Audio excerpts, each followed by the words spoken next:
Gini, jadi Gubernur Jawa yang kita dukung yang kita undang. Cuman Pak Ganjar nampaknya berhalangan. Yang hadir Pak Anies. Halo, berjumpa kembali di channel Redaksi Jurnal. Bukannya ikut rapat paripurna DPR, Anies malah safari ke Bali. Kena semprot DPRD dan PDIP kan jadinya, ditulis oleh tim Redaksi Jurnal dari berbagai sumber. Gubernur DKI Jakarta Anies Baswedan menghadiri acara workshop PAN di Nusa Dua Bali. Anies dinilai tidak etis karena pergi meninggalkan Jakarta di hari kerja. Sekretaris Fraksi PDI Perjuangan DPRD DKI Jakarta Rio Sambodo menyesalkan kepergian Anies ke Bali, padahal menurutnya ada rapat paripurna DPRD yang mengundang Anies. Kata Rio, ketidakhadiran Gubernur Anies Baswedan dalam rapat paripurna yang berisi serapan aspirasi masyarakat dan justru memilih berada di Bali pada hari yang sama sungguh sangat disesalkan. Kemudian anggota fraksi PDIP DKI Jakarta Joni Simanjuntak menilai Anies tidak menyalahi aturan ketika pergi ke Bali, namun yang dia sorot adalah soal kepatutan. Memang kata Joni, kalau dilihat-lihat, sah-sah saja seseorang kepala daerah ikut acara kepartaian.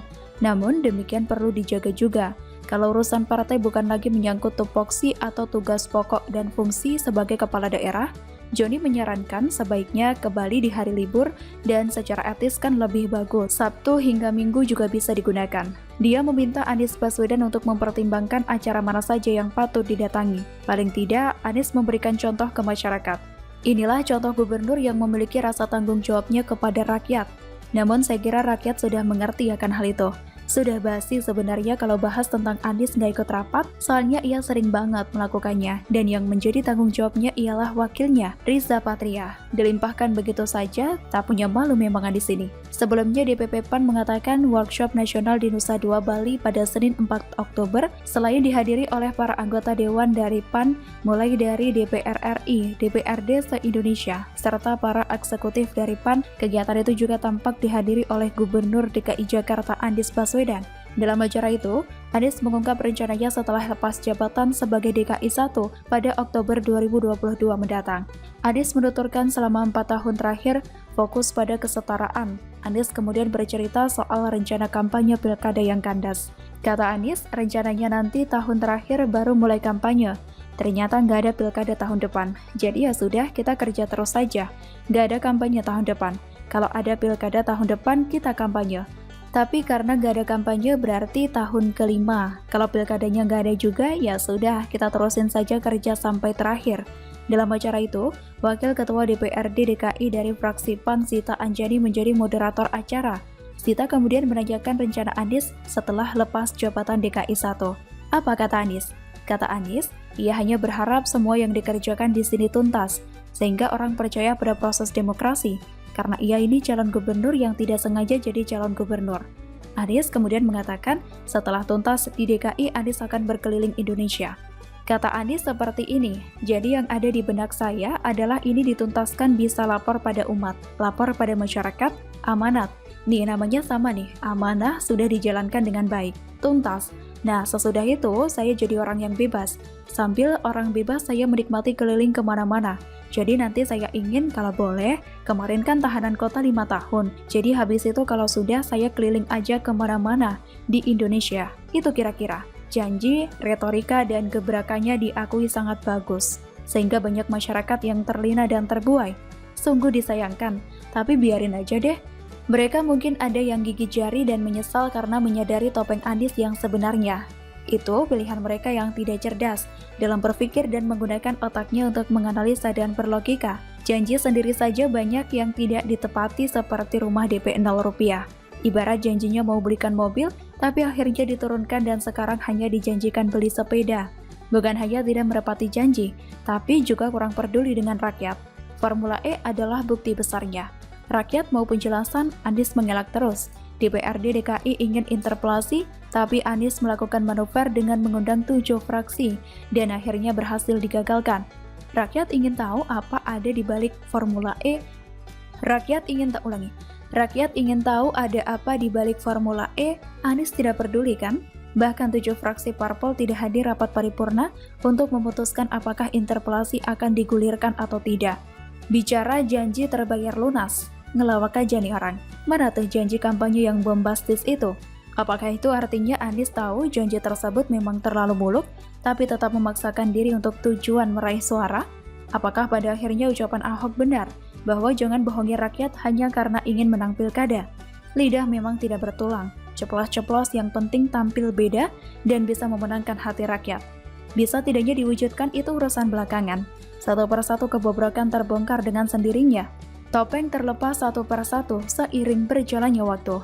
Bagaimana menurut Anda? Ya saya buktikan, saya minta dibuktikan ketika saya melaporkan dan saya juga di BAP, itu sudah terbukti dan dilihat CCTV-nya oleh PI KPK, pengawas internal KPK. Dilihat, saya minta untuk dilihat CCTV-nya ada, kemudian ada BAP-nya, dan itu juga emang ada. Karena bagaimanapun juga dengan diambilnya keputusan ini, saya harus meninggalkan teman-teman yang masih berjuang di dalam KPK.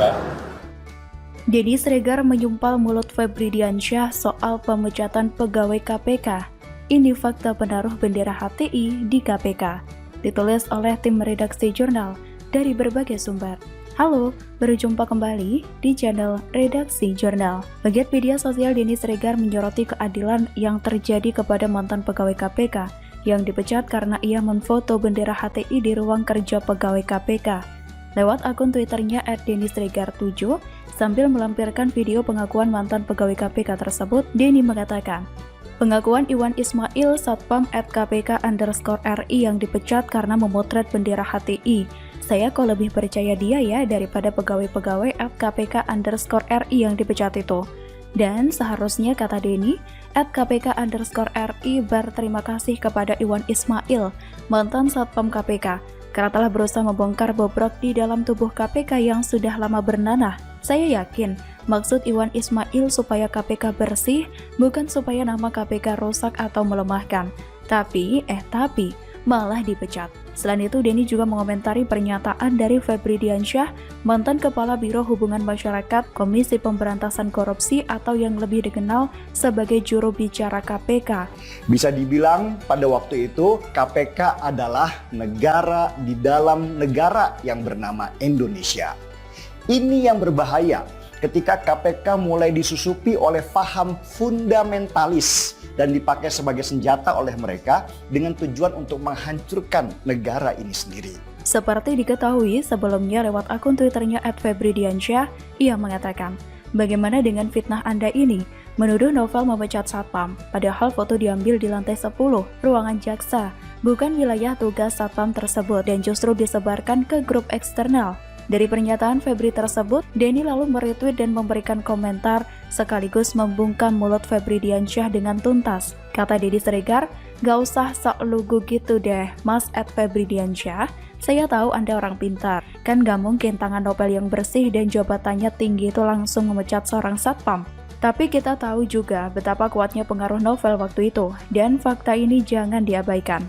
Lalu Denny melanjutkan bahwa daripada sibuk menyerang Iwan Ismail, mantan security @kpk_RI, tolong buka dengan terang siapa orang yang menaruh bendera tersebut di meja pegawai KPK. Jangan yang kecil ditendang, yang jabatan tinggi dipegang. Seperti diketahui melansir dari Tribun News, Masyarakat Anti Korupsi Indonesia atau MAKI melaporkan jaksa Komisi Pemberantasan Korupsi yang menaruh bendera yang mirip dengan bendera Hizbut Tahrir Indonesia atau HTI di meja kerja Jaksa Agung Muda Pengawasan atau Jamwas Kejaksaan Agung. Koordinator MAKI Boyamin Saiman lewat keterangan tertulis mengatakan bahwa atas polemik bendera tersebut, patut diduga jaksa yang bertugas di KPK pembawa atau penyimpan bendera tersebut patut diduga telah melanggar kode etik jaksa dan diduga melanggar disiplin PNS sebagaimana diatur oleh Peraturan Pemerintah Nomor 53 Tahun 2010 tentang Disiplin PNS. MAKI meminta Jamwas Kejagung melakukan pemeriksaan terhadap yang bersangkutan berdasarkan Kode Etik Jaksa PP 53/2010 tentang Disiplin PNS, Sumpah Jabatan, Undang-Undang Nomor 16 Tahun 2004 tentang Kejaksaan RI, dan ketentuan peraturan perundang-undangan yang berlaku lainnya. Namun menurut Boyamin, meskipun dugaan jaksa yang sedang bertugas di KPK, namun Jamwas Kejagung tetap berwenang melakukan pemeriksaan atas dugaan pelanggaran etik jaksa dimanapun bertugas. Sebelumnya KPK menyatakan, jaksa yang membawa bendera tersebut terbukti tidak memiliki afiliasi dengan kelompok atau organisasi terlarang sehingga tidak terdapat peraturan yang melarang perbuatannya. KPK lanjut Ali mengingatkan seluruh insan komisi untuk menghindari penggunaan atribut masing-masing agama di lingkungan kerja demi menjaga kerukunan umat beragama, kecuali yang dijadikan sarana ibadah. Ini yang selalu menjadi pertanyaan publik selama ini dan akhirnya terungkap. Kalau memang kejadian ini tidak termasuk yang serius, mengapa satpam tersebut diberhentikan? Apakah setakut itu KPK pada saat itu? Sampai memecat seorang satpam. Intinya, janganlah keberadaan mereka menjadi duri dalam daging atau batu sandungan di lembaga yang mestinya sudah bisa bekerja optimal dan objektif memerangi korupsi. Intinya, sekali melakukan pembersihan, jangan ada lagi kotoran yang nyangkut di KPK. Semoga proses pembersihan yang sama digalakan di instansi lain. Begitulah, kura-kura.